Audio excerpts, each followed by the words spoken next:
This is fantastic. I didn't think we were going to see this coming for a while. Congratulations. This is a very, very important thing. Thank you very much, everybody. This is a very important thing we're going to be discussing. Please sit down. Thank you very much. This is good news indeed. People said it couldn't be done. You got it done. I just have to sign, right? That's very good. This is really something. And it has to do with the California Auto Regulation, CRA. It's been a disaster for this country. And I want to thank everybody for being here. We officially rescue the U.S. auto industry from destruction by terminating the California electric vehicle mandate once and for all.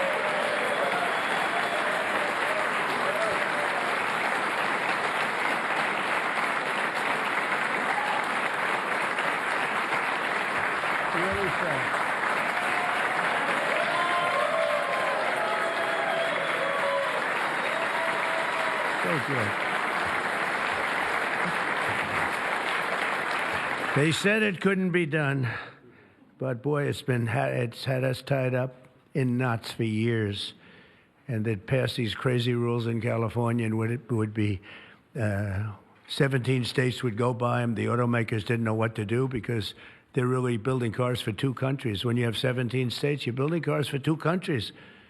And I want to congratulate you all. The Senate, the House, the whole thing. It's incredible. I was going to sign a executive order and give it a shot. But the one good thing with this, number one, it holds up forever. And number two, unless somebody votes it out, they'll never do that. And it's just so much better, huh? It's so much better. That's so great. Very proud of you. We're joined today by the great Speaker of the House. I think he's going to go down as a great Speaker of the House, too. I may be wrong. I may be wrong. Who knows? Who the hell knows? I think he is. And he's doing something, the only thing I would say is more important than this one, and I'll tell you what, it's almost close. That's how big this is today. But the great, big, beautiful, I added the word great, I used the word. The great, big, beautiful bill. It's going to be one of the most, I said it this morning to a group, I think it's one of the most important pieces of legislation ever signed, ever approved. So it's going to be something very special. Thank you very much. Speaker of the House, Mike Johnson, thank you. Secretary Sean Duffy, and they had a problem in India today, and you're on that. Sean's doing a tremendous job. Secretary Chris Wright, everybody said you'd never be able to get him. He's the most talented man, they say, in the oil and gas industry. I'll let you know in about 2 years if that's true.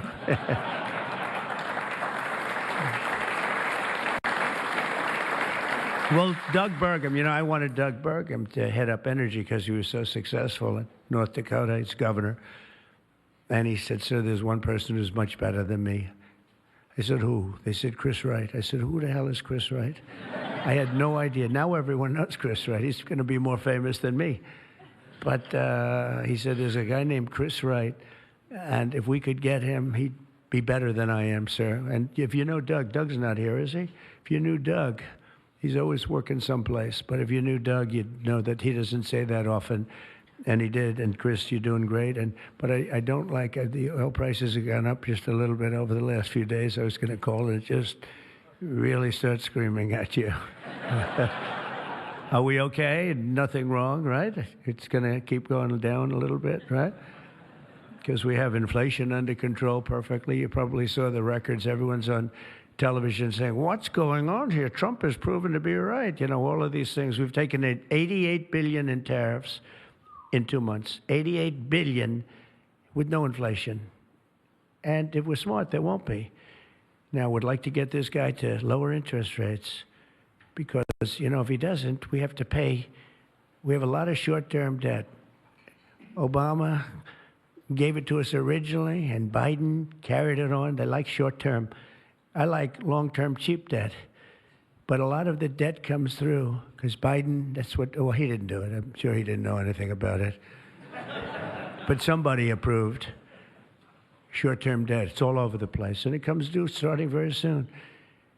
And if we would lower the interest rates by 1 point, we'd pay about 1 point less.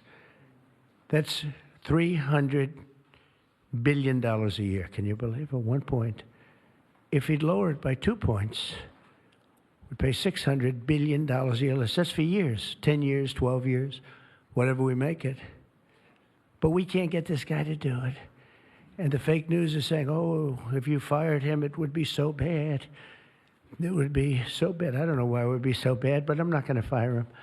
I just want him to, we call him Too Late, right? Too Late is his nickname, like Too Tall Jones. He was too tall, T-O-O. And I just say this because we want to get rid of inflation, and we have. But we're going to be paying more for debt. And all he has to do is lower it. Europe's done 10 lowerings. We've done none. And nobody understands it. Actually, today when the numbers came out, they were so good. You saw yesterday's numbers, incredible. No inflation. Today's numbers.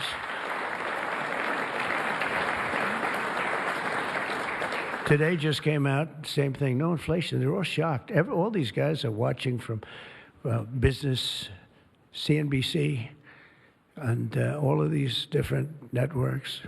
Maria Bartiromo actually got it right. She's been getting it right for a long time, that one. I hope she's appreciated. And Joe Kiernan's been very good at CNBC, I must tell you, but other people aren't so good. But I will say that they can't believe what's happening. But if I could, because we can discuss, we get a lot of press, we get a lot of cameras rolling right now. Not that I like doing it, because I don't. But if we cut our interest by 1 point, for years, we save $300 billion. If we cut it by 2 points, we save, because it's pretty equivalent. We're going to spend $600 billion a year, $600 billion, because of one numbskull that sits here. I don't see enough reason to cut the rates now. And the problem he's got is that, and I explained to him, look, if inflation went up, cut your rates now. There's no inflation. We got it down. We got prices down. We got gasoline down. And you'll keep it going down. But gasoline's down. We drill, it's drill, baby, drill. That's why it's going down. But all that. But think of it. I said to him, he was in my office a couple of days ago. I said, if you think there's inflation, let's find out. Because I think we're going to keep it down. I think gasoline's going to be so far down. Oil, energy, it's so much energy. We have so much energy, we don't know what to do with it. But let's say there was inflation in a year from now. Raise your rates. I don't mind. Raise your rates. I'm all for it. I'll be calling you. He'll be too late for that, too. But raise your rates. You don't have to keep them up here. If it's going to go up, I'm okay with you raising, but it's down. And we're going out to financing. And I may have to force something. Somebody said, who's the genius that thought of that? I said, it's me. Unlike Biden, I stay awake at night thinking about how to save our country. He was much better at sleeping than me. He could sleep on a beach. He could sleep on a beach with cameras rolling. I can't do that. But I had an idea. I gave it. They said, we'll go short term for a year. Let this guy get out of office. Somebody will come in, cut it a couple of points, and we'll save ourselves $7, $8, maybe even $900 billion a year. What is he doing? Why doesn't he lower these rates? And with that, we'll get on to the California standard, which is a disaster, okay? So, Chris Wright, you're going to get the numbers down. Thank you very much. Lee Zeldin, one of the most important men in this room. He's the man. I get nervous when I talk to him. He's doing a great job. Nuclear, I say, okay, you can take 2 weeks for that approval. It used to take 20 years, then they wouldn't approve it. Now I say, Lee, nuclear, I'll give you 2 weeks for an approval. A coal-fired plant, you only get a couple of days. And oil and gas will give you a week, okay? Something like that. But he's doing it so fast, and we have so many plants being built right now. It's so beautiful to see. And one of the reasons they're coming here is because they have to produce tremendous, especially the AI, they have to produce beyond believable amounts of electricity. And they're doing, I said to them, I think this was more or less my idea. They didn't have the idea only because they didn't think a thing like this was possible. I said, as you build your plant, you're going to become a utility. And you're going to build a separate plant right alongside of it. You're going to build it. You're going to build a plant that produces electricity. And you'll produce it through natural gas, coal, nuclear. We don't want to produce it through wind because we don't feel like ruining 50 miles of beautiful plains and beautiful vistas. But we want to produce it. You know, interestingly, China's opening up a coal plant every single week. But now I'm finding out it might be 2 plants every single week. And, you know, usually that's a good gauge. If they're using coal, I guess we're supposed to use coal. And, you know, we went to a coal standard. And not that you have to use coal. You're going to use whatever is best. I want to introduce also Senate Majority Whip John Barrasso, who's a tremendous guy, doctor. Okay? And he is a tremendous guy, tremendously talented doctor. When I have a medical situation for the country, for myself, I haven't used him, but I might have to. Maybe I'll do that. If it's serious enough, I think I'd probably do that. But he's a tremendously talented gentleman who happens to be a senator and one that's very respected. Chairwoman Shelley Moore Capito, and congratulations. I just endorsed your son. Did you know that? I endorsed your son. I endorsed your son, who's running in West Virginia, and he's great. In fact, he's all Trump all the time. I think much more so than you, actually. You were his largest impediment. No, I'm only kidding. He's all Trump all the time, and he's going to win big, and so congratulate him, okay? He's really been fantastic. So many people have told me. Thank you. And House Majority Leader Steve Scalise, who's a brave man. He went through hell. Steve went through hell. And we have a lot of other people here that I won't be able to because they don't have your name down. And I'm looking and I see people's names. I'll do a couple of you, but thanks as well to Mark Wayne Mullen, Senator. Mark Wayne, thank you. Stand up, Mark Wayne. Don't fight him. He's a serious fighter in a lot of ways, and he's a great guy, too. Thank you, Mark Wayne. Deb Fisher. Deb? Thank you, Deb. Good.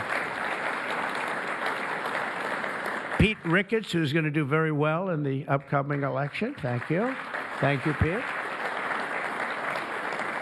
John Husted, who's really moving along in Ohio. John, good luck. You're going to do well. All endorsed people. John Curtis, who's doing terrifically. John, thank you. Good job. They all say excellent. What can I tell you? Good job. And Bernie Moreno, who won a race that was not winnable. They all said it's not winnable. He won in Ohio. They said, you can't win that race. It's a waste of time. You're just wasting your time. Right, Bernie? Wasn't a waste of time, was it? Huh? And he won by like 5 points, too. Won by a lot.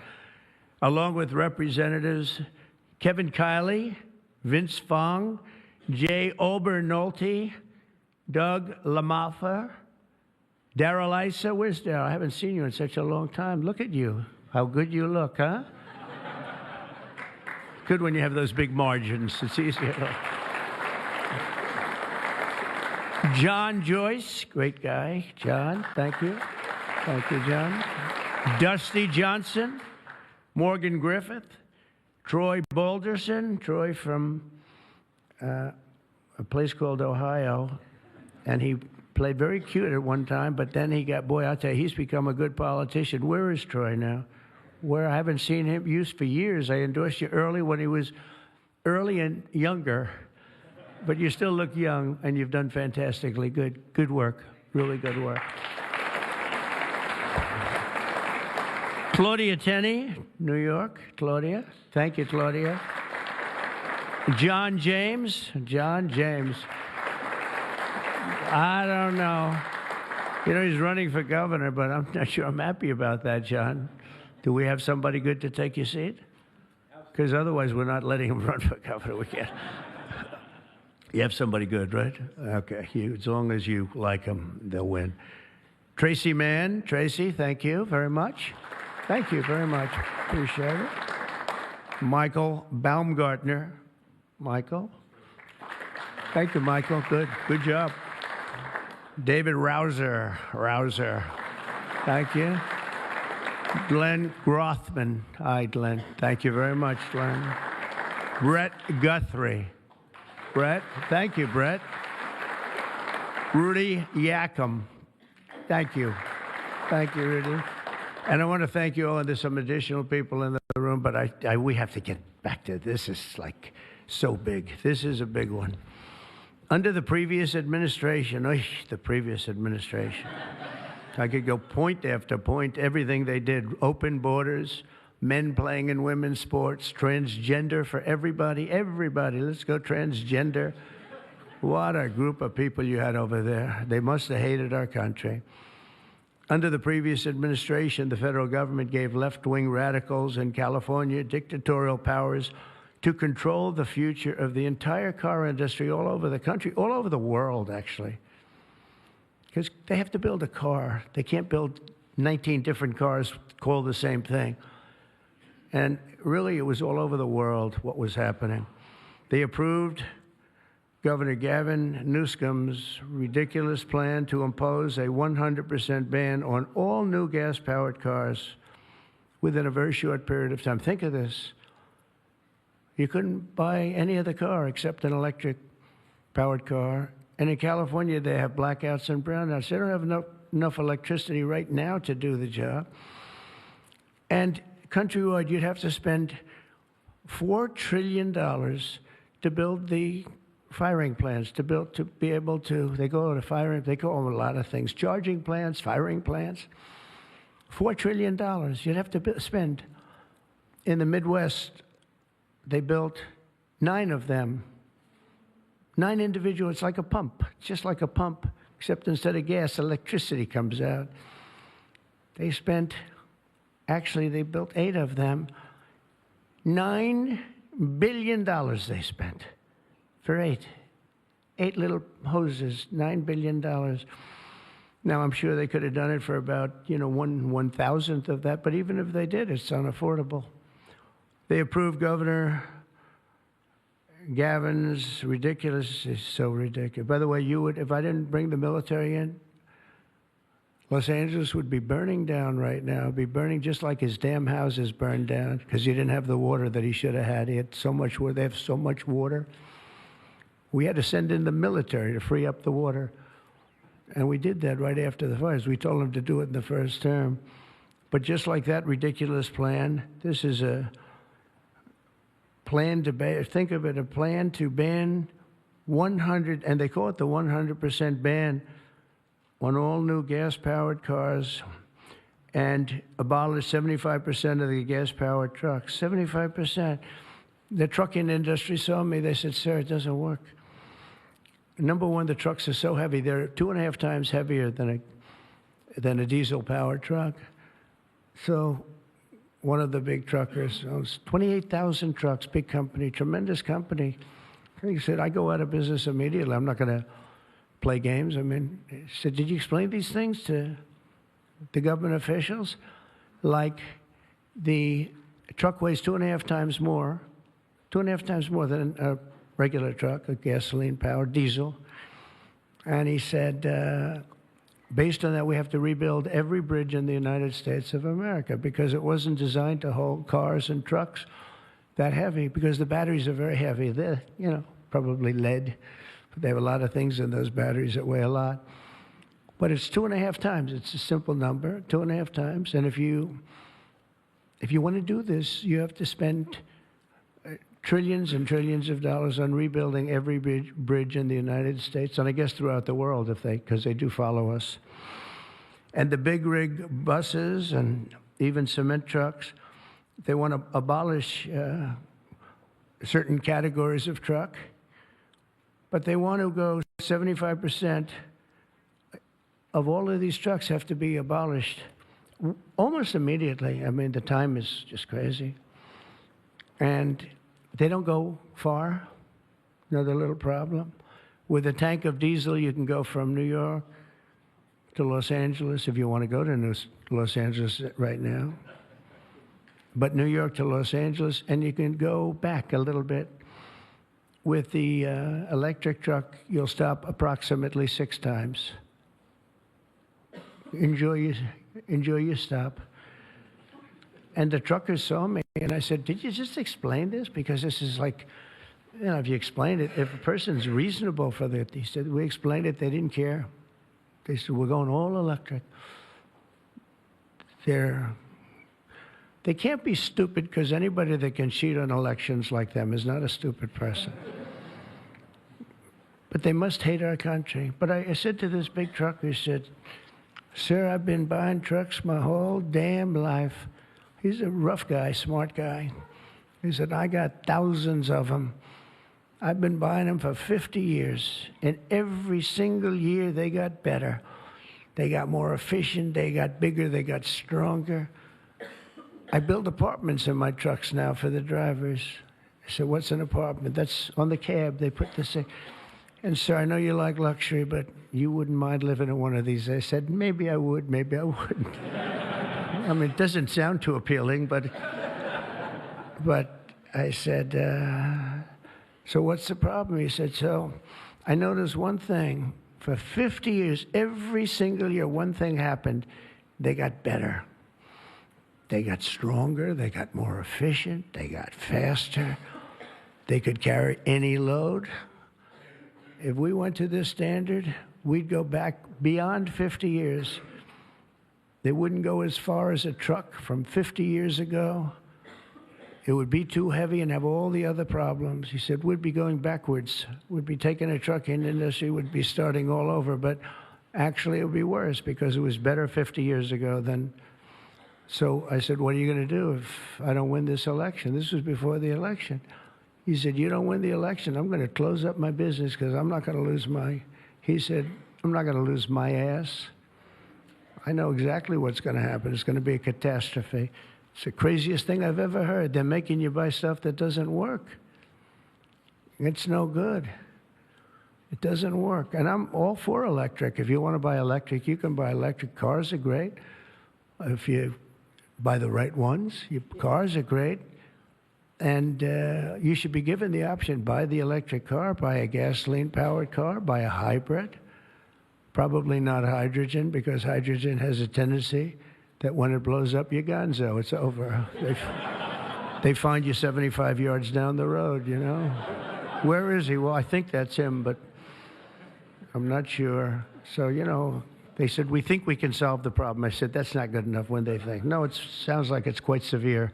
If it doesn't work, Steve, it'll work most of the time, but if it doesn't, it's over. It'll make your accident look like peanuts compared. You wouldn't be around, I'll tell you, because it's pretty bad. But some people like it. I don't know. Let's see what happens. But I would say it's off to a bad start. But because of the size of California's population and the fact that 17 other states follow California, that's the problem. 17 other states follow California. They have the most ridiculous law. They have the most ridiculous laws I've ever seen for a lot of things. This is just cars. And trucks, and they have a lot of them for other things. But it's called the California Car Standards. And this horrible scheme would effectively abolish the internal combustion engine, which most people prefer. Like so far, I'd say about 90%. In fact, General Motors announced yesterday they're going to spend about $6 billion because of tariffs, and maybe because of my election on November 5th. But because of tariffs, I think, more than anything, they're all coming back. They're coming back from other countries that took them 25, 30 years ago. They're all coming back. We have now almost $15 trillion. They had almost nothing last year, and the year before, they've very, very little. Nobody wanted to be back here. Nobody wanted to come to our country anymore because we were like stupid people. We looked like stupid people. We were laughed at all over the world. Now we're not laughed at anymore, I can tell you that. But they wanted to shatter our domestic supply chains and literally grind civilization to a halt. We would have gone so far back. It's hard to believe, actually. Hard to believe when you don't have enough electricity to give a person a little air conditioning in the summer, and now they want you to take electricity and fire up all these cars. But we're not going to let that happen. Meanwhile, all of the auto jobs would be shipped to China because they're very strong on electric. And it lives off an estimated 200,000 American auto workers would be destroyed. It's one of the reasons I did so well with the United Auto Workers. And now I'm really doing well with them. I did phenomenally with them. No Republican ever got any numbers like I got. And the Teamsters, too. Sean O'Brien, the head of the Teamsters. These guys, they like Trump because I produce jobs. They know that. Everybody knew that the auto workers knew better than anybody how good the tariffs were. And the head of the auto breakers, I don't know him at all, but he didn't like me at all. Now he's going around saying, this guy's unbelievable. He was very nice to me the last few months. During the campaign, no, but if I've proven, I've proven it. I've done what I said I was going to do, and we've brought back tremendous numbers of jobs. And you're having auto plants built all over the country, all over. There's never seen anything like that. They're leaving from Mexico. They're leaving from Canada. They're leaving from other parts of the world. If they want a Mercedes-Benz, you're going to have it made here. It's okay to have a Mercedes, but they're going to make it here. Otherwise, they're going to pay a very big tariff. They already are. That's one of the reasons we have $88 billion. It's a lot of money. But that's peanuts compared to what we're going to be making in another few months. They haven't even kicked in yet. But we're not going to let any of these bad things happen, these stupid projections that I've been reading about for the last 6 months. I think these people are either corrupt or really dumb. And they're supposed to be economists. In the campaign, I promised to end this disaster, and today our Republican majorities in Congress have delivered. And I don't know, I can't imagine. It's so obvious. It's so good. Did we get any Democrat votes? Did we get one? Two? Who? 35. Yes, sir. I think that's great. I think that's great. You got 35 Democrats. 35, yes, sir. I think that's great. That, as far as I'm concerned, one in the Senate. On something that's so good. But who is the one? Well, I shouldn't have asked.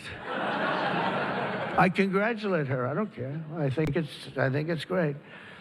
It's very interesting. Why did I ask that question, Mr. Smith? But in a few moments, I'll sign 3 pieces of legislation that will kill, totally kill. You can't do anything about it. They can't take us to court. They can't do any of the things they can do with the executive orders. And it's permanent. I'll sign 3 pieces of legislation that will kill the California mandates forever, and they're never coming back. Now, the auto companies are the most happy because now they're going to be designing and building one auto. It will be much cheaper. It's a much less expensive. They were showing me, one of the most respected people was showing me that to save a little, like a half a glass of fuel, cost them thousands of dollars with new computers and stop it. The engine has to stop and then turn on and blah, blah, blah. And I said, does it work as well? No, it's terrible. It's terrible. And that's to save a little bit of fuel, this much fuel that Chris Wright can produce with one extra little oil well someplace, right? One little, a small one, a very small one. But think of it. Your cars are going to cost you $3,000, $4,000 less, and you're going to have what you want.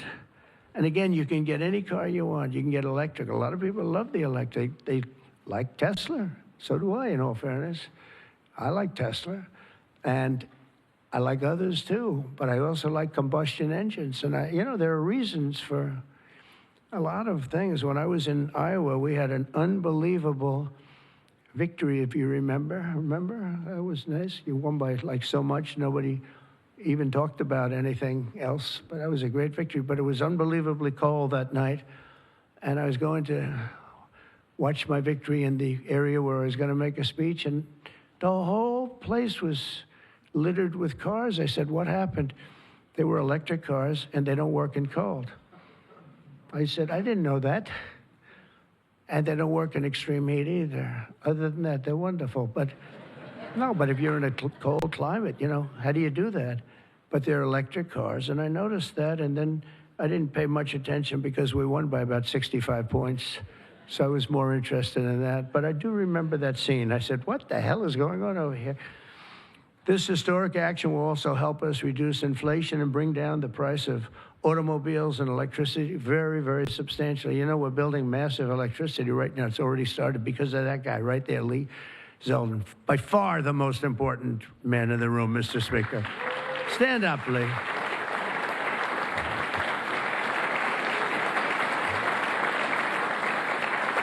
He blows you guys away, John. He blows the politicians away. I'm sorry right now.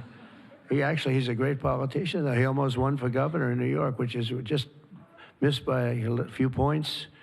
And that was another race that was not winnable, but you almost got it. But I think what you're doing now is even bigger if you want to know the truth. I think it's actually more important if you can believe that. Under the previous regime, car prices skyrocketed as a direct result of the mandates. These mandates, this nonsense that you had to do. And they had so many other rules and regulations that the car companies who are here today appreciate that. And Susie Wiles is here today. Stand up, Susie. Most incredible woman. Most powerful woman in the world, they say. She's the most powerful. She was rated the most powerful woman in the world. Susie Wiles. One phone call and a nation is destroyed.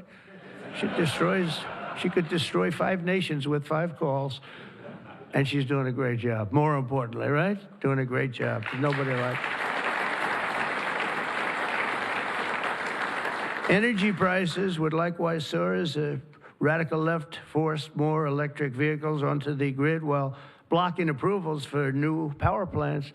They want to block the approvals. They want you to have a car with electric, but they block the production of the juice that runs the cars, and all of them, all forms of cars. It's just the craziest thing. We're in a different sphere now. We're in a whole different planet right now. The result would be rolling blackouts and a collapse of our power systems. We'd have a total collapse. You couldn't do it. You couldn't even do it.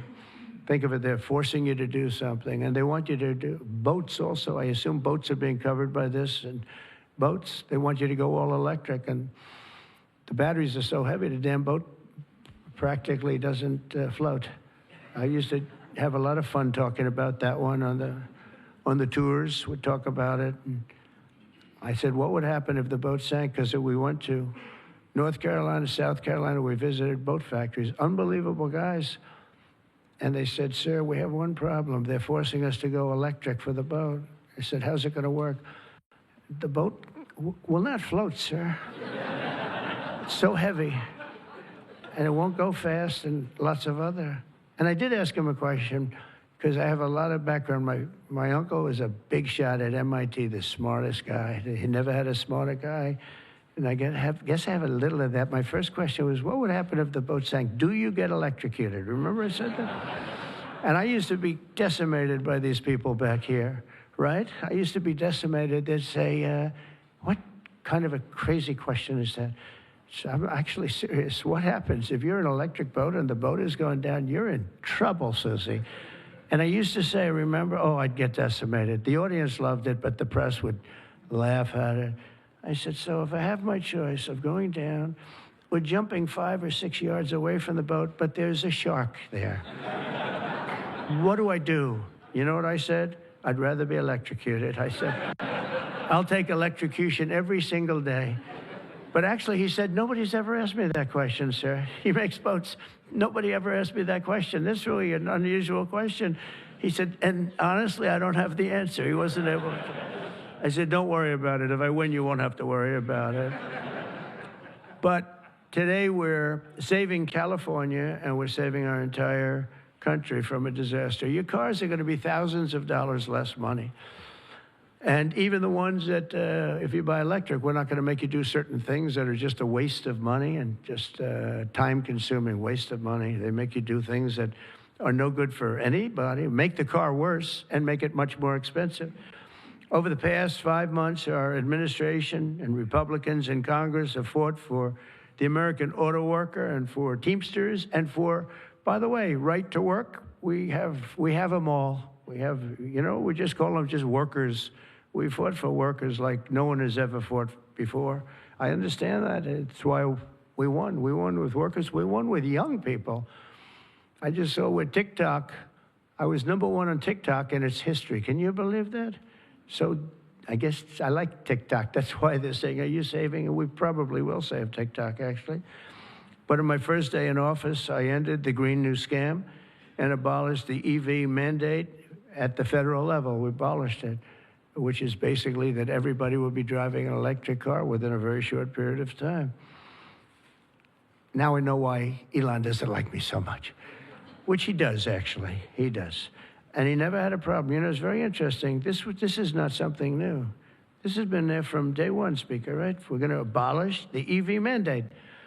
And Elon still endorsed me because, honestly, he never, ever spoke to me about that. And I used to say, I'm amazed that he's endorsing me because that can't be good for him. I'm abolishing the EV mandate. And I once asked him about it. You never talked to me about that. He said, well, as long as it's happening to everybody, I'll be able to compete. It was a very interesting answer. I thought it was a very honest answer, to be honest with you. And I talked about it, that incredible. You would have thought he would have been, from day one, you got to make sure you don't do the EV mandate, the abolishing, and never did. Very honest in that sense. And he did say to me, I actually asked him because it was like really strange how I'm with him. He's very, friend of mine, and he makes electric cars, and we're saying you're not going to be able to make electric cars, or you're not going to be forced to make all of those cars. You can make them, but it'll be by the market, judged by the market. And that's what he said. He said, as long as I'm on the same plane as everybody else, we're going to do good. We make a better product. I said, that's very cool. It's very cool. That was my answer. After that, he got a little bit strange, but I don't know why, over much smaller things than that. As part of the One Big Beautiful Bill, we'll also further slash the funding for the Green New Scam. As you know, it's the greatest scam in history, saving American taxpayers hundreds of billions of dollars. The windmills are killing our country, by the way. The fields are littered with them, junk. They're littered with them. And they get older, and they get rusty, and they get bad, and they get... This is other countries also. It's the greatest scam in history. It's the most expensive energy you can buy. They're ugly. A friend of mine comes from Minnesota. He's been in New York. He hit it big. He's a very successful guy, actually. And he wanted to go back, see his mother who's not well. And he went back to Minnesota. Hasn't been back there in 20 years. And he said, it's unbelievable what happened. He said, I'm driving down a highway and up a certain road, and the most beautiful fields. I remember them so well.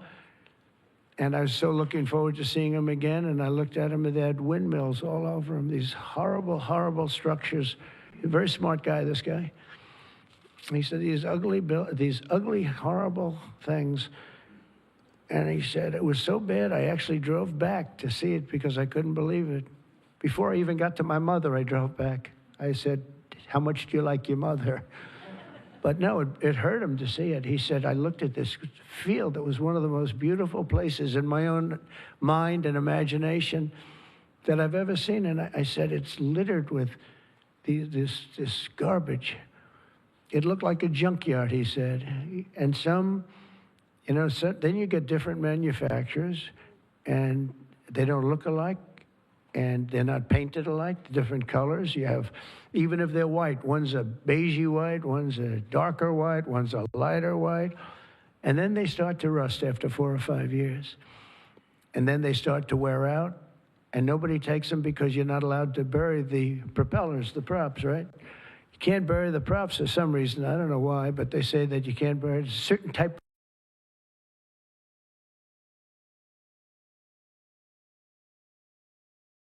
What they do is they leave them up. If you go to Palm Springs, California, take a look. You go into this beautiful community. Before you go, it's like you're riding through a junkyard. Windmills all over the place. Tall ones, short ones, dead ones. They're all dead. Some are hanging over by a thread. They never take them down. They just leave them there, and they start to rust. It's one of the greatest scams, and it's also the most expensive energy. And the environmentalists say, oh, we love wind. It sounds so good, but it's a horrible thing. Environmentally, it's a horrible thing. I say that to you. It's wind, and we are going to have virtually no, one mandate we have, we're going to natural gas, nuclear. Nuclear, we just had a big signing with nuclear, making it easier, safer, and better. It's really, I would say, probably more than any other form of energy that's come about. It's been amazing what's been done. It's very safe, very good, and very inexpensive.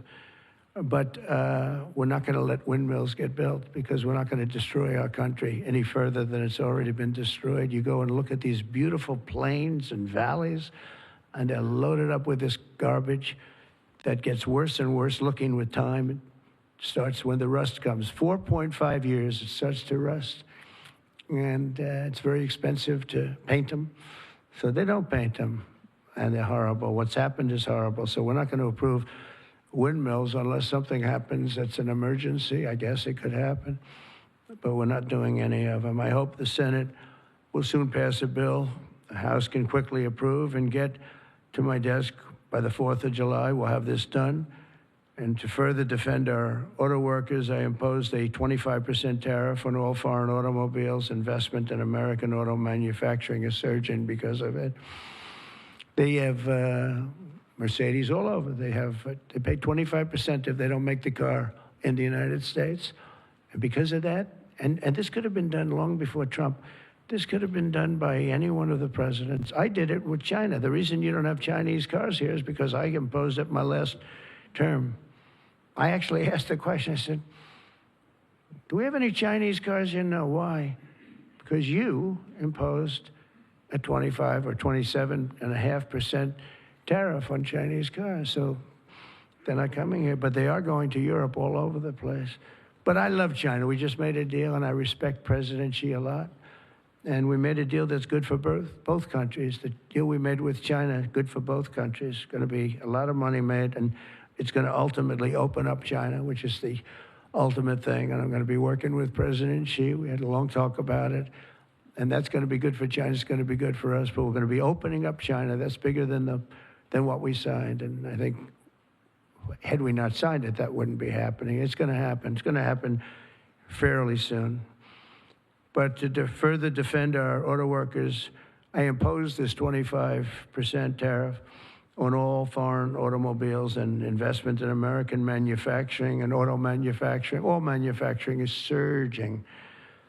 And I might go up with that tariff in the not-too-distant future. The higher you go, the more likely it is they build a plant here. Ford has just announced that it's going to invest $500 million in some of the things involved in what we just did. General Motors is going to spend $4 billion. They just announced that yesterday. Stellantis announced that it's going to reopen its Belvidere assembly plant. That's good. I know the plant very well. Had a lot of problems. They're going to spend $5 billion.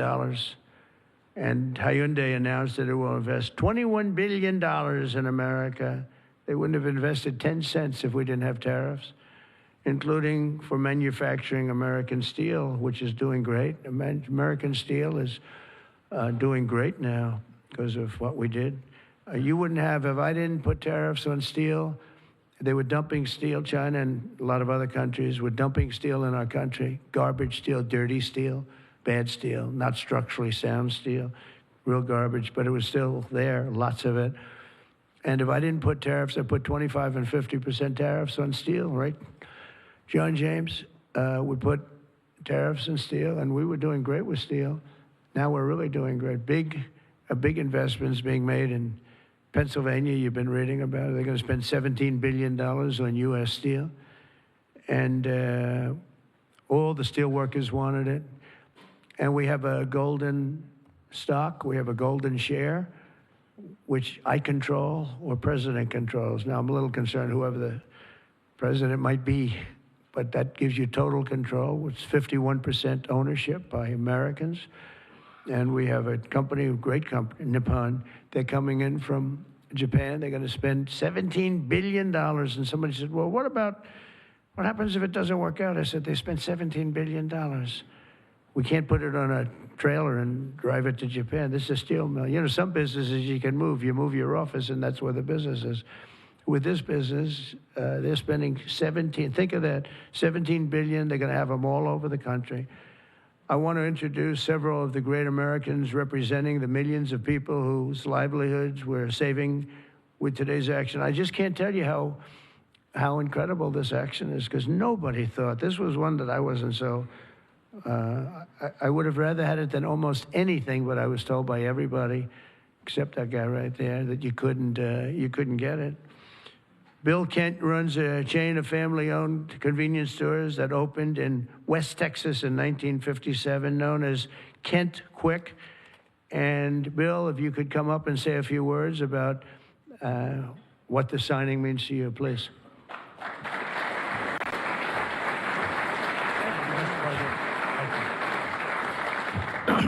Wow, you're probably wondering why I've called you all here today, right? What a great day. From my perspective, I'm in the convenience store and petroleum marketing business, and what this does is it gives us freedom. It gives the consumers freedom to pick what kind of car they want, but more importantly for us, it gives us the ability to plan going forward, because with mandates, we were forced to have to look at putting in infrastructure that frankly is extremely expensive and doesn't give you any return. So this allows us, it's going to free me up and our companies up to invest in what people want, in the cars they want, and it's a great day. So, Mr. President, Congress, thank you, Steve, everybody, thank you so much. Thank you.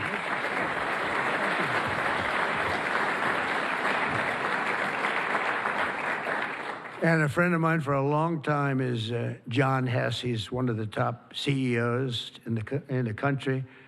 And he's now the CEO of Hess Corporation, one of the biggest oil producers. And he's a fantastic person with great knowledge of the subject matter.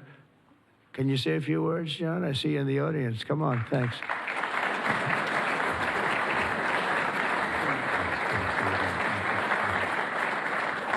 Hi, I'm John Hess, and CEO of Hess Corporation, a proud producer of oil and gas in North Dakota and the Gulf of America. And so you all know, I was born in New Jersey, grew up in New York, and my father started our company by driving a secondhand oil truck. So, Mr. President, it's an honor to be before you today, and thank you for that. Mr. President, during your campaign, you made a commitment to the American people to repeal unworkable and costly mandates for cars and trucks and let the consumer choose what type of vehicle they drive. Today, with the bipartisan support of Congress, you're making good on that promise. I'd like to recognize Speaker Johnson, Leader Thune, other members of Congress whose tireless efforts were critical to the outcome we're celebrating today. And a special thank you to Senator Capito for her leadership.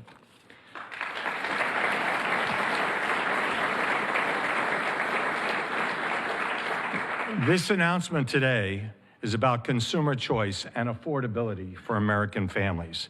It's also about making our country auto industry more competitive, Mr. President, and you said that very eloquently.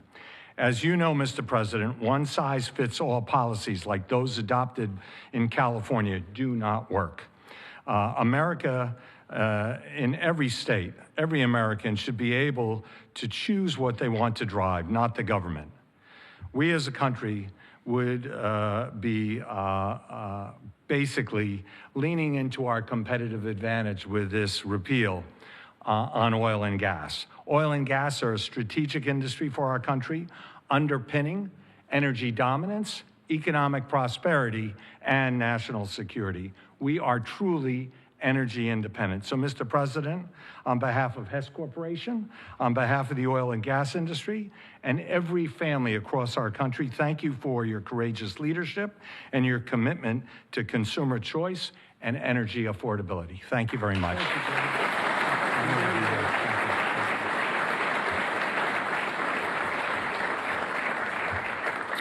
very respected guy. The California EV mandates would also have devastated our nation's incredible truck drivers and the trucking industry, and I gave you a little bit of a rundown on that. But a diesel-powered semi-truck can drive from Reno, Nevada. I'll give you some other locations. Nevada to Los Angeles, California, and back on a single tank of diesel oil, diesel fuel, but the same exact journey would require an electric truck driver to stop also 6 times at recharging stations, adding an estimated 9 hours to the trip. I don't know too much about the trucking industry, but this is not sounding good. Here to discuss a little bit about the trucking industry, Gina Jones. And Gina, a real expert on trucks, I can tell you that. She's going to come up and tell us about trucks. Thank you, Gina. Thank you, Dan. Thank you, Mr. President. Thank you very much. And thank you, members and Congress. The trucking industry has America's back, and we are grateful that a president and the administration that have our back too. Today, trucks are 99% cleaner than a generation ago. We need great partners in government to continue that process. We cannot allow one state's regulations to disrupt our entire nation's supply chain. Allowing California to do so would have negativity impacted the hundreds and thousands of truck drivers who deliver critical goods across the country each and every day. In order to deliver for American families and businesses, we need realistic national standards. With the signing of this resolution, Mr. President, you have delivered the leadership that trucking industries need. Promises made, promises kept. On behalf of the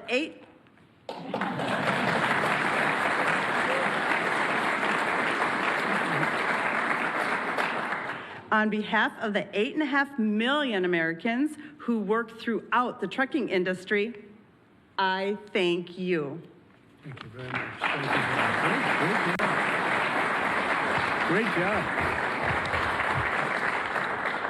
So just to wrap it up, I say under the Trump administration, we will restore the full strength, might, and glory of the American auto and trucking industry. We'll protect our truck drivers, auto workers, small business people, and manufacturers all over our country, and actually all over the world, and that's okay too.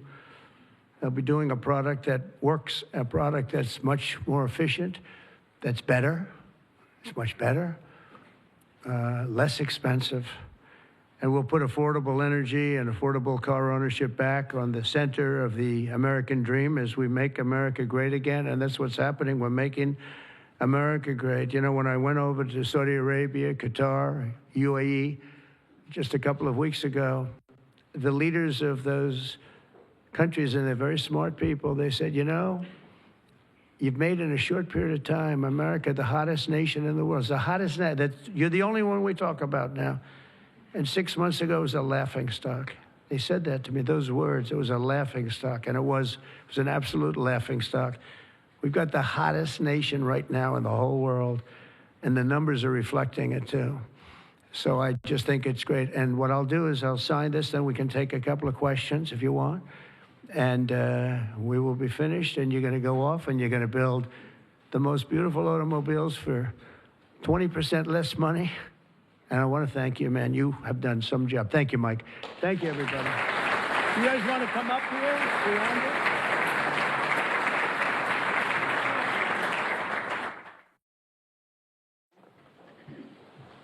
Come on, surround it.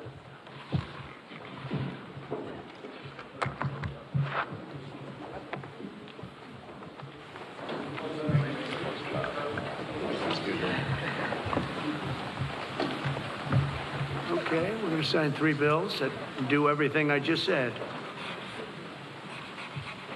No auto pens allowed.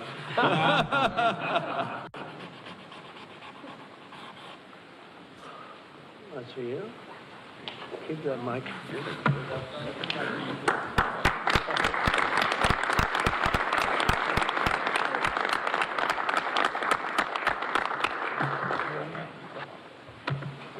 You know, that pen was so good, give it back to me. I'll take it. There you That go. was a good one. No, I'll Great. sign all 3 of them, because Yeah. you never know what you get with the new one. Number 2.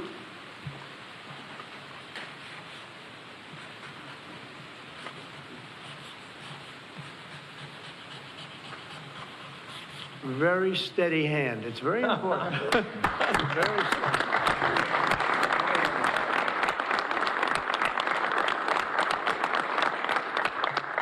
Only a steady hand can sign like that, right? Absolutely. Right? I've been told that, actually. And here's number 3, and it all goes into effect. Everything I said goes into effect. Lower prices, better cars, and choice. sense. You can say choice. We have choice for education, and you have choice for cars now, right? Common Right, sense common is right. sense. You're right. Common sense is right.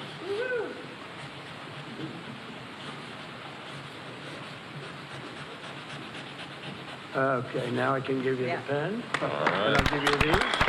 Shelley?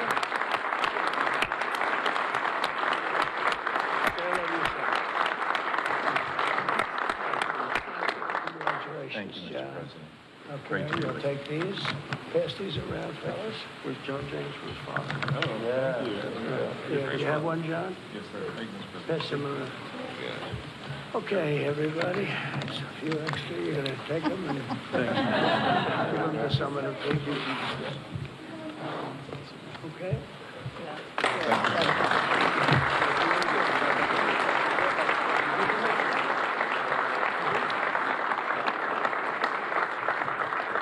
Go ahead, please. Mr. President, Mr. President, how, Mr. President, All right, Brian, yeah, please. I have some very close friends who run some of the largest auto dealerships in Southern California, Rustack Automotive Group. Good. Their message to you, they're 100% behind you right now. They know they're going through some soft sales period, but true. they're in it for the long haul. What's your message to thousands of auto dealerships across this country that are kind of navigating through this tariff? Yeah, they're going to do better than ever before. They're going to sell cars in America at levels that they've never even thought of before. And they're going to make more money than they ever made before. It's going to be great. They're going to be selling a better car, too. It's going to be a better product. And they're behind you 100%. I know. I know that. They have been behind me, right? They knew it was right. They've been asking for this for 25, 30 years, in all fairness. No, they're very happy. I told you the Auto Workers Union, we got tremendous votes. But they like me today even better than they did on Election Day on November 5th, because they see the results now. They're all happening. And yeah, and they have plants moving in, Brian. A lot of plants are moving in. Thank you very much for that question. Yeah. Governor Gavin Newsom trying to kill the auto industry. Oh, he was killing the auto industry. I don't think he knew it. I think he's a guy who he's just got a faulty thought process. You look at that train. The train is the most. I've seen people, stupid people with cost overruns for years. I've watched where something would cost twice as much or 3 times, but this thing is costing 20 times more. It's the most incredible disaster I've ever seen. That's one. The cars are just as bad. Everything's bad. And now you have this situation. So his own sheriff, who's a good man, by the way, said 2 days ago or 3 days ago that we could not have done this without the military. They were going to take over this whole, they couldn't have done it. Now today they got him to change his tune. He said, oh, I think we could have handled it. You know, it's so sad. He was so honest. I was using his quote all over the place, and they got him to change. But he knows. Los Angeles would be right now burning to the ground, just like the houses burned to the ground. It's so sad what's going on in Los Angeles. Think of it.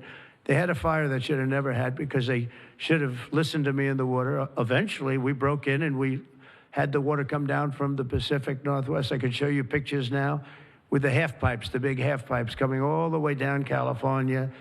Water, so much water. They don't have any droughts. They don't have any. They have so much water. They sent it all out to the Pacific Ocean for 20 years. So ridiculous. And we got them to take it now. But what they do and what they're doing, this is a big problem. And what they really want to do is keep criminals because they're trying to protect criminals. Sanctuary cities are a disaster in this country.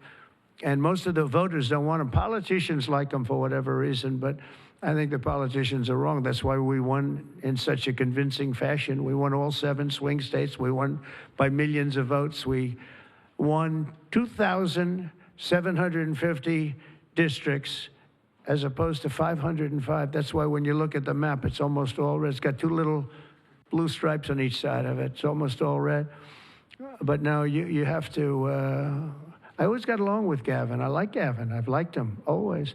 He said I never called him. You know, they asked him a question on Fox, I guess. I never spoke to him. He doesn't remember the call. He doesn't remember. I never spoke. And then I produced a phone call. I had it. It took me about 2 minutes. I said, well, here's the call. It lasted 16 minutes and 4 seconds. And it was at 12:30 in the evening. I actually made a call, didn't pick up. I called him a second time, and he picked up. And I told him, I said, you have to get your ass in gear because you're going to have a problem there. And he would have. If we didn't bring the military in, he would have had, you would have right now something. And I went through it because I follow the rules 100%. And I watched in Minnesota where you have the man who ran for vice president of the United States. Fortunately, he was a disaster. But he wouldn't call in the National Guard. And I eventually called in the National Guard, but it was seven days late. I said, I'll never do that again. I'm never going to, if I see problems brewing, if they're not going to do the problem, I'm not going to wait 2 weeks. Because that city, Minneapolis, burned down.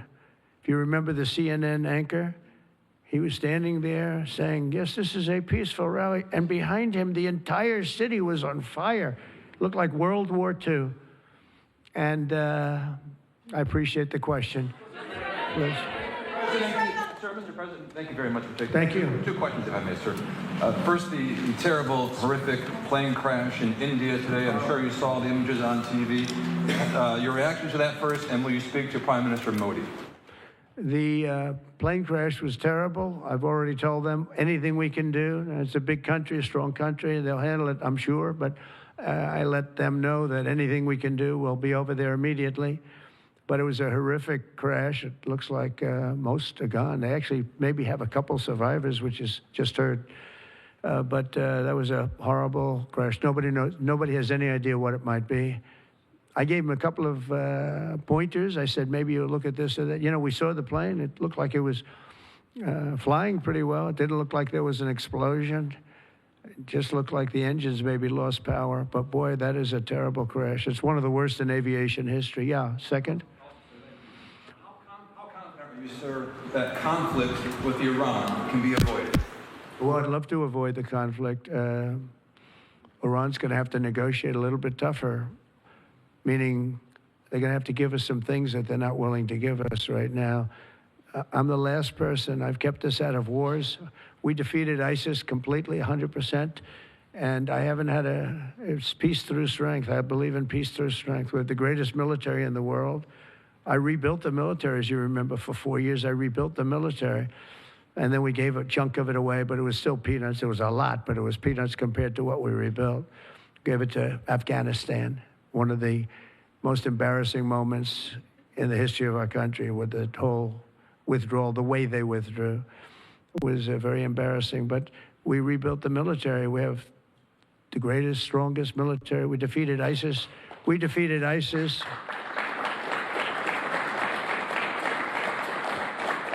We defeated ISIS in 4 weeks. It was told to be 5 years. It was going to take 5 years, anywhere from 4 to 5 years. We did it in 4 weeks, with, by the way, headed by the general who's now the head of the Joint Chiefs of Staff. That's why he's there.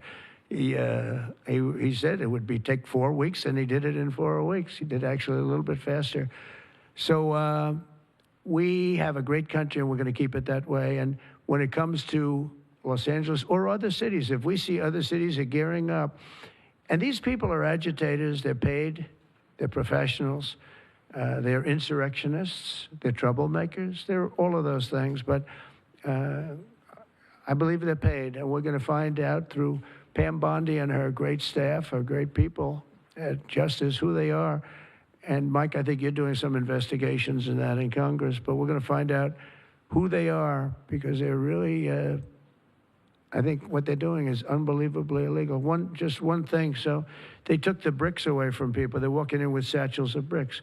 Now, why do you have bricks? You have bricks because you throw bricks. They're very potent. If they hit you, they kill you.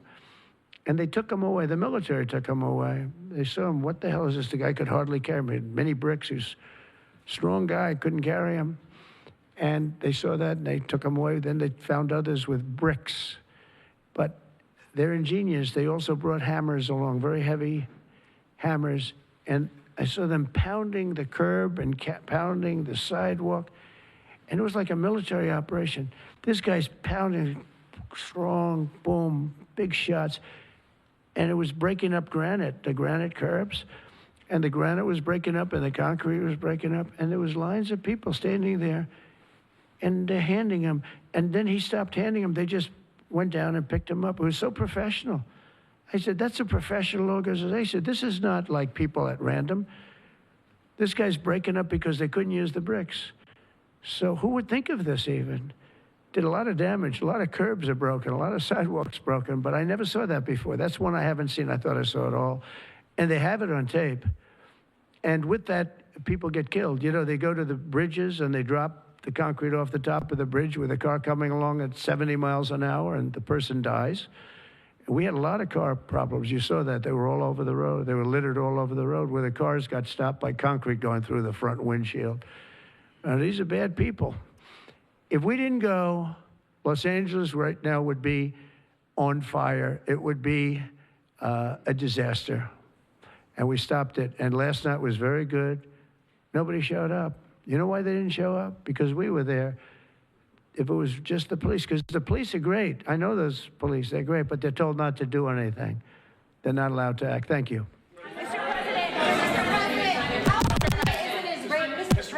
Mr. President, how imminent is an Israeli strike on Iran? Well, I don't want to say imminent, but it looks like it's something that could very well happen. Look, it's very simple, not complicated. Iran cannot have a nuclear weapon. Other than that, I want them to be successful. I want them to be tremendous. We'll help them be successful. We'll trade with them. We'll do whatever is necessary. You know, I stopped a war between India and Pakistan.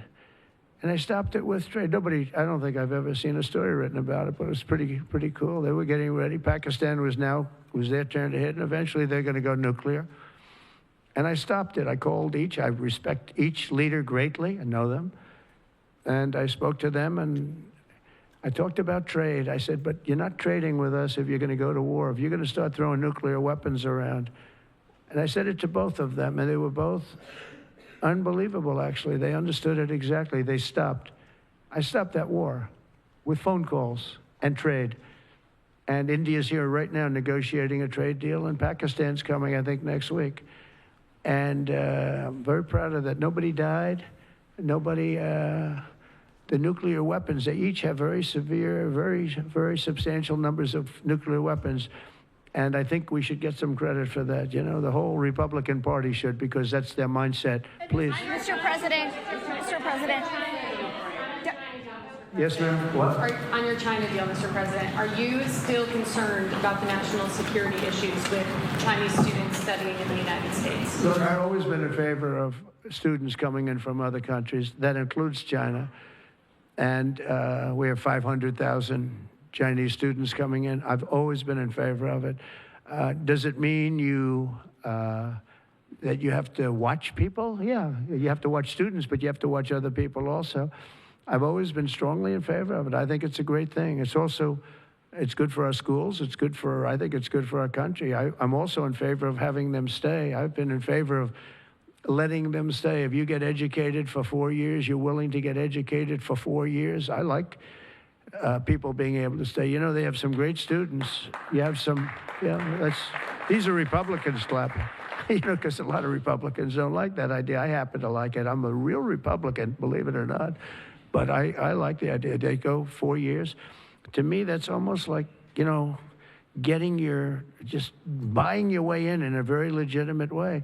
And, you know, you have stories where Apple wants to hire somebody and they can't hire him because he can't stay. He went to a great school. He finished first in his class. They made him a big offer. And everything's done, but he has no idea whether or not he's going to be able to stay. And I'm all for making sure that people like that can go to work for all of our great companies. And you know what they do? They go back to their country, and there are stories that are all over the place. They go back to their company, and they start a company just like they were going to start here. They end up starting it in China or India or someplace else, and now they're among the richest people in the world. They've got thousands and thousands of employees that make it great. This is happening all the time, because they're not allowed to stay. And I think we'll probably end up doing something about that, right? Yeah, go ahead. Go ahead. You in the blue, please. Light blue. Thank you, Mr. President. How close are you to step back between Ukraine and Russia? We see a very bad escalation. Are you going to leave it in the hands of the Europeans? I'm very close to the situation. I'm very disappointed in Russia. But I'm disappointed in Ukraine also, because I think deals could have been made. And, you know, we're losing 5,000, 6,000 people a week, soldiers mostly, but also people living in towns because they're getting hit by missiles again. How'd you like to live in a building and you think a missile has a good chance of hitting your building during the evening? It's horrible. Must be horrible to live like that. But, I mean, we'll get it, but it's, I'm disappointed that it's not done. We did great with India and Pakistan. We did very good with Israel. I thought, look, October 7th was a disaster. People forget, you know, they like to forget. That was a horrible thing. But, you know, none of these things would have happened if I were president. If I were president, none of it would have happened. You wouldn't have the Israel problem. Iran was broke. They had no money. We had big sanctions on them. Biden immediately let them get rich, $300 billion they have right now. But they had no money for Hamas or Hezbollah. They had no money for anything. It was perfect. We wouldn't have had inflation that was caused by oil, Chris. The oil price went through the roof. It was also caused by their spending, but it was caused more by oil than anything else. The oil went so high, got close to $100 a barrel.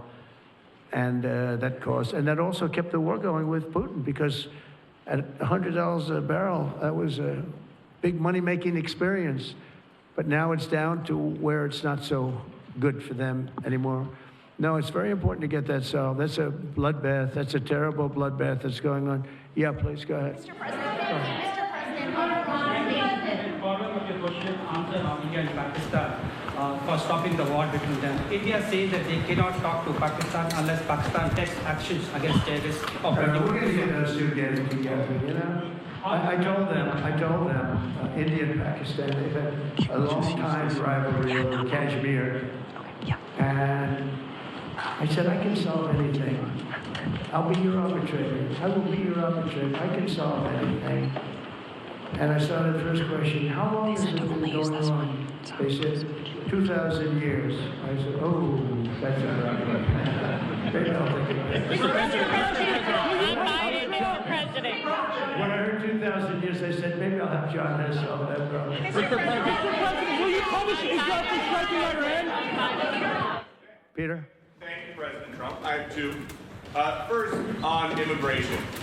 What made you change your mind about targeting in California farmers and people in the hotel and leisure business? Well, we're not targeting. In fact, if you look today, I put out a statement today about farmers. Our farmers are being hurt badly by, you know, they have very good workers. They've worked for them for 20 years. They're not citizens, but they've turned out to be, you know, great. And we're going to have to do something about that. We can't take farmers and take all their people and send them back because they don't have maybe what they're supposed to have, maybe not. And you know what's going to happen and what is happening? They get rid of some of the people because, you know, you go into a farm and you look and people don't, they've been there for 20, 25 years and they've worked great and the owner of the farm loves them and everything else. And then you're supposed to throw them out. And you know what happens? They end up hiring the people, the criminals that have come in, the murderers from prisons and everything else. So we're going to have an order on that pretty soon, I think. We can't do that to our farmers. And leisure, too, hotels. We're going to have to use a lot of common sense on that. And my other question about the Middle East. As the Israelis apparently gear up for some kind of an attack, a possible attack on Iran, are you trying to talk Netanyahu out of doing that, or are you so against Iran having a nuclear weapon that you're okay, he does his thing because it is not an American war? Yeah, it's a very fair question. Look, I want to have an agreement with Iran. We're fairly close to an agreement. We are fairly close to a pretty good agreement. It's got to be better than pretty good, though, but it's got to be, I'd much prefer an agreement. As long as I think there is an agreement, I don't want them going in because I think I would blow it. Might help it, actually, but it also could blow it. But we've had very good discussions with Iran.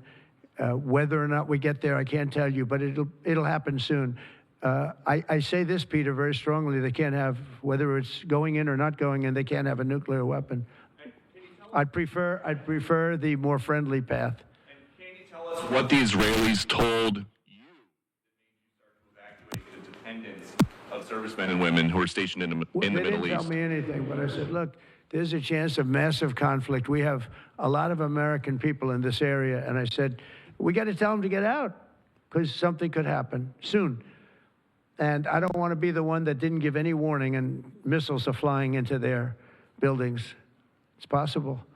So I had to do it. I had the choice. Do I do it or not? Doing it has its downside, but it also has its upside. Like you're going to save a lot of lives if it should happen. Hopefully that doesn't happen. Right? Thank you.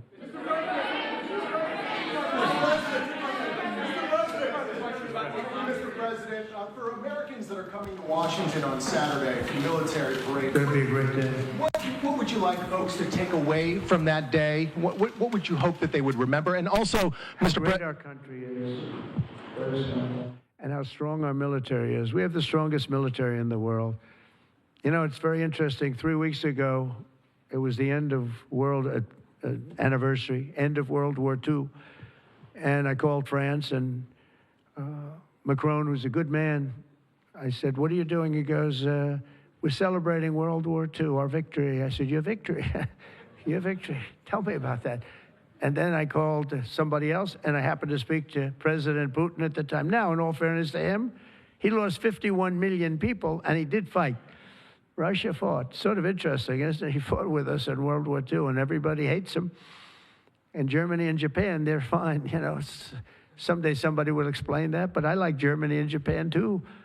But Putin is a little confused by that, you know. He said, we lost 51 million people, and we were your ally, and now everybody hates Russia, and they love Germany and Japan. I said, let's explain that sometime, okay? But it's a strange world. But I will say this, look, I want them to go away saying how great our country is and how great our military is. And I was making all these calls. For some reason, I spoke to like 4 different places. Sir, are you celebrating? And I said, you know, we won World War II and World War I, right? We won them. And yet we're the only country that doesn't celebrate. Everybody's celebrating except us. And I said, we should celebrate too. There are several No Kings protests planned across the country on Saturday as well. What are your thoughts on those? What are they called? No Kings? No Kings. I don't feel like a king. I have to go through hell to get stuff approved. A king would say, I'm not going to get this. A king would have never had the California mandate to even be talking to him. He wouldn't have to call up Mike Johnson and Thune and say, fellas, you got to pull this off, and after years we get it done. No, we're not a king. We're not a king at all. Thank you very much. Go ahead. Yeah, go ahead. Sir, go ahead. Mr. President, sir, you made a lengthy posting today on Truth Social about Senator Rand Paul. Do you expect to see him at the picnic tonight, sir? I do. I look forward to seeing him, actually. I like him. He's the hardest vote in the history of the U.S. Senate to get. Probably won't get him, but he's a very tough vote. I mean, he's a very tough vote. He's always been a friend of mine. You know, I endorsed him and got him elected. I got him elected twice. But I don't think he understands how great this bill is. This is a great bill. no tax on tips, no tax on, the Social Security payments. It's unbelievable what happens. No tax on overtime. You work overtime, no more tax. It's so, those are big, but they're minor compared to the big things. Taxes reduced. And let's look at the other side. If it doesn't get approved, a 68% tax increase, 68%, including the fact that the Trump tax cuts kick in. But it's a 68% tax increase and many other bad things. I don't even want to, some of them are so bad, I don't even want to talk about them. I think it's one of the greatest bills we'll ever pass in this country. And I think that Leader Thune and this gentleman right here, what he's gone through on this with, we started off with a majority of 1. Now I guess we have 7. So it's like easier, but it's really sort of 3.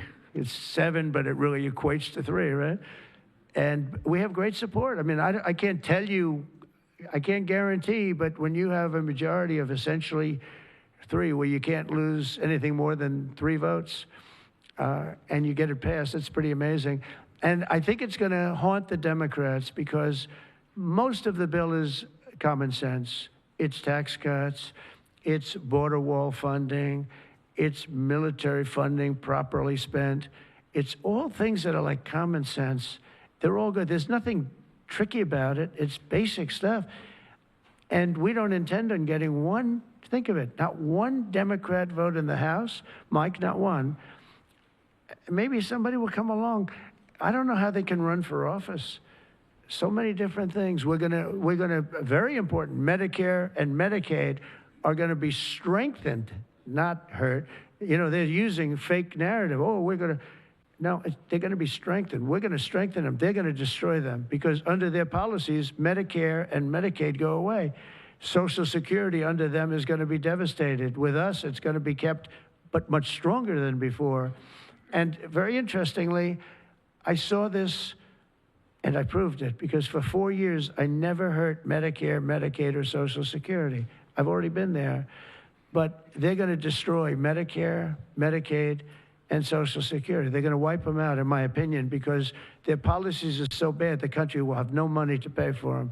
We're going to make them stronger than ever before. Thank you very much, everybody.